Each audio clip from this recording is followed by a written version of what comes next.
Welcome to engineer Raj YouTube channel. ನೀವು ಇವಾಗಲೇ ನಾನು ಸಾಮಾನ್ಯ ವಿಜ್ಞಾನ ಮತ್ತು ಭಾರತದ ಸಂವಿಧಾನದ ಬಗ್ಗೆ ಕ್ಲಾಸ್ಗಳನ್ನು ನೋಡ್ತಾ ಇದ್ದೀರಿ. ಇವತ್ತೊಂದು ಇಂಪಾರ್ಟೆಂಟ್ ಮಾಹಿತಿ ತೆಗೆದುಕೊಂಡು ಬಂದಿದ್ದೀನಿ.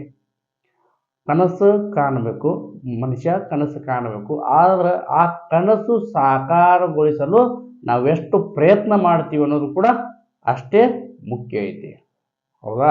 ನಿಮ್ಮ ಕನಸು ಎಲ್ಲ ಏನಪ್ಪ ಅಂದ್ರೆ ಸರ್ಕಾರಿ ನೌಕರಿ ಪಡೆಯೋದು.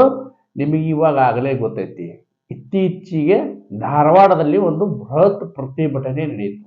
ಇದರ ವಿರುದ್ಧ, ಸರ್ಕಾರದ ವಿರುದ್ಧ ನೇಮಕಾತಿ ಮಾಡ್ತಾ ಇಲ್ಲ ಅನ್ನೋ ಸಲುವಾಗಿ ಒಂದು ಬೃಹತ್ ಪ್ರತಿಭಟನೆ ಏನು ಮಾಡಿದ್ರು, ಪರೀಕ್ಷಾರ್ಥಿಗಳು ಮಾಡಿದ್ರು. ಅದು ಎಷ್ಟರ ಮಟ್ಟಿಗೆ ಸಕ್ಸಸ್ ಆಯಿತು ಅಂದ್ರೆ, ಯಶಸ್ಸು ಆಯಿತು ಅಂದ್ರೆ, ಕರ್ನಾಟಕ ಸರ್ಕಾರದ ಮುಖ್ಯಮಂತ್ರಿ ಮತ್ತು ಸಚಿವ ಸಂಪುಟದ ಕೂಡಿ ಒಂದು ಮೀಟಿಂಗ್ ಮಾಡ್ತಾರ, ವಿಶೇಷ ಮೀಟಿಂಗ್ ಮಾಡ್ತಾರ. ಆ ಮೀಟಿಂಗ್ನಲ್ಲಿ ಏನು ಡಿಸಿಷನ್ ತಗೋತಾರ ಅಂದ್ರೆ, ಅತಿ ಶೀಘ್ರದಲ್ಲೇ 56,000 ಎಷ್ಟು 56,000 ವೇಕೆನ್ಸಿ ಅಂದ್ರೆ ನೇಮಕಾತಿಗಳನ್ನು ಮಾಡ್ಕೊಳ್ಬೇಕಂತೇಳಿ. ಎಷ್ಟು 56,000 ಅಂದ್ರೆ 56,000+ ಹುದ್ದೆಗಳ ನೇಮಕಾತಿ ಮಾಡ್ಕೋಬೇಕಂತೇಳಿ ಡಿಸಿಷನ್ ಮಾಡ್ತಾರೆ. ಓಕೆ, ನೆನಪಿರ್ಲಿ, ಆ 56,000 ಹುದ್ದೆಗಳನ್ನ ಎಟ್ ಎ ಟೈಮ್ ಒಂದೇ ಸಮಯದಲ್ಲಿ ಮಾಡುವುದಿಲ್ಲ, ಹಂತವಾಗಿ ಮಾಡ್ತಾರೆ. ಬಟ್ ನೀವು ಅವರು ಕರೆಯುವವರೆಗೆ, ಅಧಿಸೂಚನೆ ಹೊರಡಿಸುವವರೆಗೆ ವೇಟ್ ಮಾಡದೆ ನೀವು ಕಂಟಿನ್ಯೂಷನ್ ಪ್ರಯತ್ನ ಮಾಡ್ತಾ ಇರಬೇಕು. ಯಾಕಂದ್ರೆ ಒಂದು ವೇಳೆ ಕರ್ನಾಟಕ ಸರ್ಕಾರದವರು ಈಗ ಬಹು ಪರೀಕ್ಷೆಗಳನ್ನ ಅಂದ್ರೆ ಯಾವುದೇ ಒಂದು ಹುದ್ದೆಗೆ ಅಧಿಸೂಚನೆ ಹೊರಡಿಸಿದಾಗ ಏನು ಮಾಡ್ತಾರೆ, ಪೇಪರ್ ಬುಕ್ಲೆಟ್ ಅಲ್ಲಿ ಆನ್ಸರ್ ಕೀಗಳನ್ನ ಅಂದ್ರೆ ಆನ್ಸರ್ ಅನ್ನ ಮಾರ್ಕ್ ಮಾಡುವ ರೀತಿ ನಡೀತಾ ಇದೆ.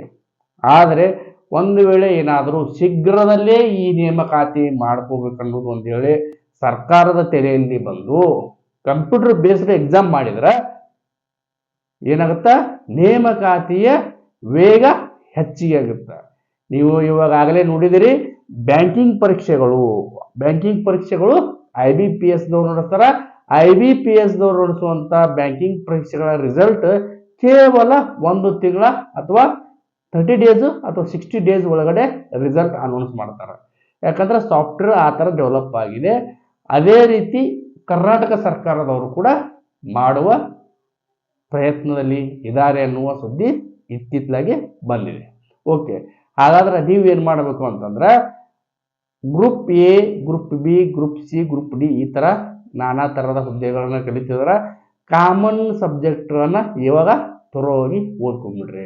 ಕಾಮನ್ ಸಬ್ಜೆಕ್ಟ್ಗಳು ಯಾವ್ಯಾವಾಗಂದ್ರೆ, ನಿಮ್ಗೆ ಇವಾಗ ಆಲ್ರೆಡಿ ಹೇಳಿದ್ದೀನಿ, ಸಾಮಾನ್ಯ ವಿಜ್ಞಾನ, ಭಾರತದ ಸಂವಿಧಾನ, ಭೂಗೋಳಶಾಸ್ತ್ರ, GK, ಮೆಂಟಲ್ ಎಬಿಲಿಟಿ, ಈ ಥರ ಸಬ್ಜೆಕ್ಟ್ಗಳಿದಾವಲ್ಲ, ಇವೆಲ್ಲ ಕಾಮನ್ ಸಬ್ಜೆಕ್ಟ್ಗಳು ಅಂತೀವಿ.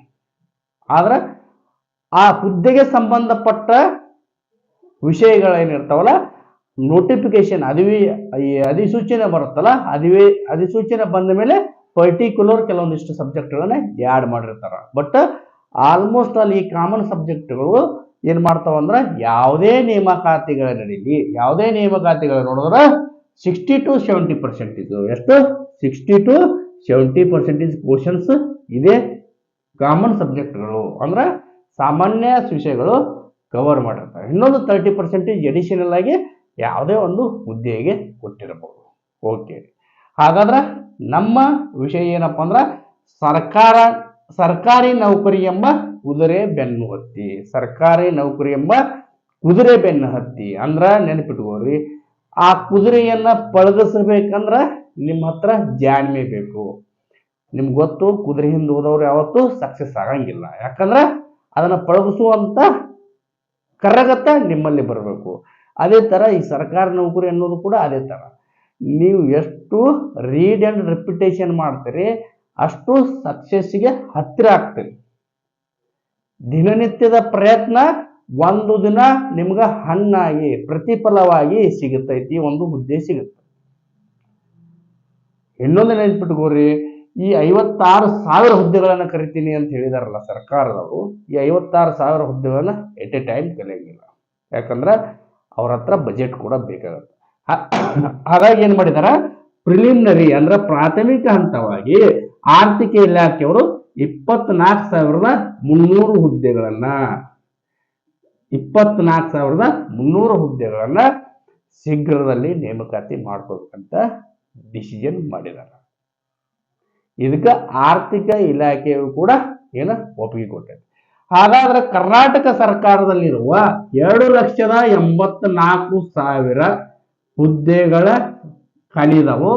ಈ ಹುದ್ದೆಗಳಲ್ಲಿ 56,000 ತುಂಬಬೇಕಂದಿದಾರ, ನೋಟಿಫಿಕೇಶನ್ ಮಾಡ್ಬೇಕಂದಿದಾರ. ಬಟ್ ಪ್ರಥಮ ಹಂತವಾಗಿ 24,300 ಹುದ್ದೆಗಳ ನೇಮಕಾತಿಗೆ ಅತಿ ಶೀಘ್ರದಲ್ಲಿ ಅಂದ್ರ ಇದೇ ತಿಂಗಳು ಅಥವಾ ಮುಂದಿನ ತಿಂಗಳ 15ರ ಒಳಗಡೆ ಅಧಿಸೂಚನೆ ಬರುವ ಸಂಭವ ಐತಿ. ನೀವೆಲ್ಲ ಅಪ್ಡೇಟ್ ಅದಿರಿ ಅಂದ್ರ ದಿನನಿತ್ಯದ ವಿಷಯಗಳ ಬಗ್ಗೆ ನಿಮ್ಗೆ ಆಲ್ರೆಡಿ ಗೊತ್ತಿತ್ತಂದ್ರ ಕರ್ನಾಟಕ ಸರ್ಕಾರದ ಒಂದೇನು ಕರಡು ಇತ್ತಲ್ಲ, ಏನ್ ಕರಡು ಹೇಳ್ರಿ, ಒಳ ಮೀಸಲಾತಿ ಮಸೂದೆಗೆ ರಾಜ್ಯಪಾಲರು ಸಹಿ ಹಾಕಿದಾರ. ಏನ್ ಮಾಡಿದಾರ, ರಾಜ್ಯಪಾಲರು ಸಹಿ ಹಾಕಿದ್ದಾರ. ಯಾವುದೇ ಒಂದು ವಿಧಾನಸಭೆಯಲ್ಲಿ ಮಂಡನೆಯಾದ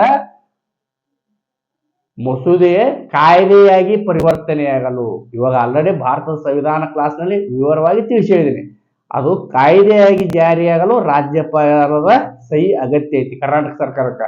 ಅದೇ ತರ ಕೇಂದ್ರ ಸರ್ಕಾರಕ್ಕೆ ರಾಷ್ಟ್ರಪತಿಗಳ ಅಂಕಿತ ಕೂಡ ಅಷ್ಟೇ ಪ್ರಮುಖವಾಗಿರ್ತೈತಿ. ಹಾಗಾಗಿ ಈ ಹುದ್ದೆಗಳ ತುರ್ತಾಗಿ ನೇಮಕಾತಿ ಮಾಡುವ ಅವಶ್ಯಕತೆ ಇರೋದ್ರಿಂದ ಒಂದು ನಿಯೋಗ ಹೋಗಿ ರಾಜ್ಯಪಾಲರಿಗೆ ಮನದಟ್ಟಣೆ ಮಾಡಿಕೊಟ್ಟೈತಿ. ಹಾಗಾಗಿ ರಾಜ್ಯಪಾಲರು ಏನಂದಾರ, ಆಯ್ತು ಹಾಗಾದ್ರೆ ನಾ ಅಂಕಿತ ಹಾಕ್ತೀನಿ ಒಳ ಮೀಸಲಾತಿಗೆ ಅಂತೇಳಿ ಒಳ ಮೀಸಲಾತಿಗೆ ಅಂಕಿತ ಕೂಡ ಹಾಕಿದಾರ.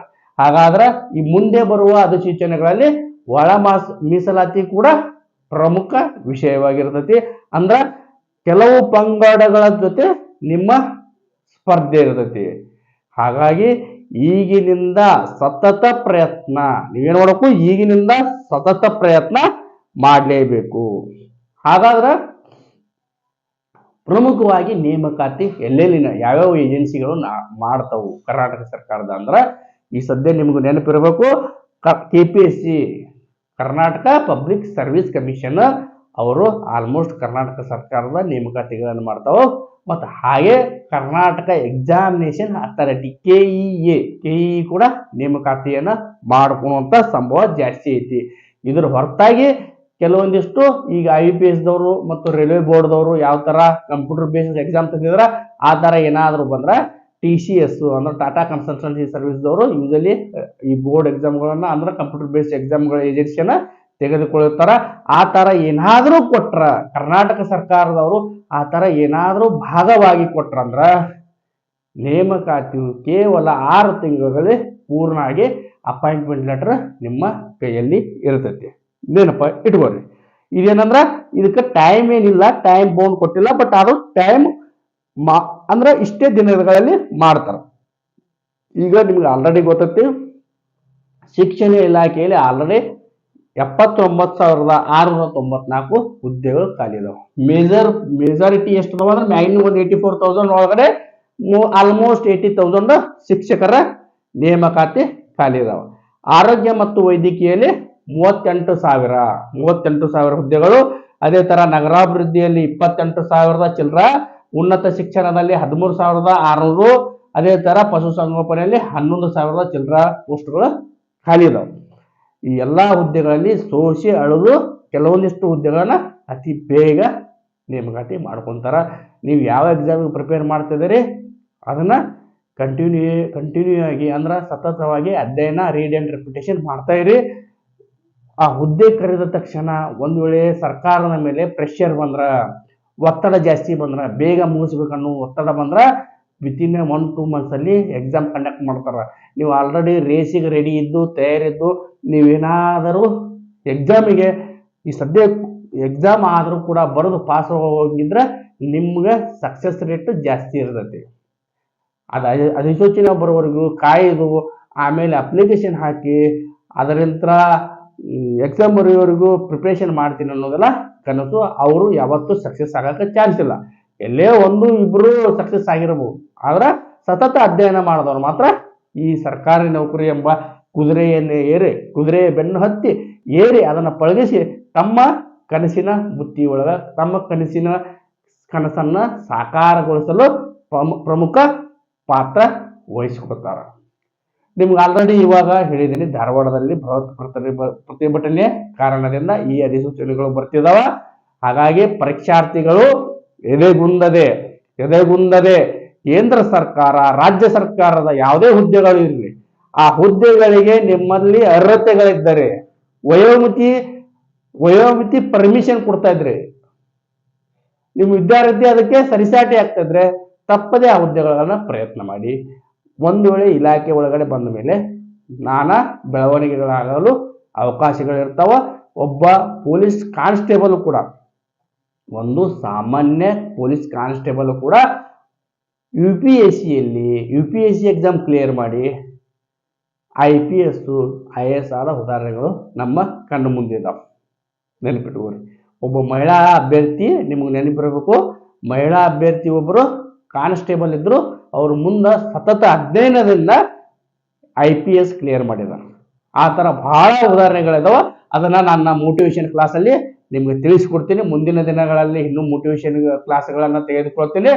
ಆದರೆ ನಿಮ್ಮ ಪ್ರಯತ್ನ ಸತತವಾಗಿ ನಿರಂತರವಾಗಿರಲಿ. ಹಾಗಾಗಿ ಮುಂದಿನ ವಿಡಿಯೋದೊಂದಿಗೆ ಮತ್ತೆ ಸಿಗೋಣ. ಅಲ್ಲಿವರೆಗೂ ಧನ್ಯವಾದಗಳು.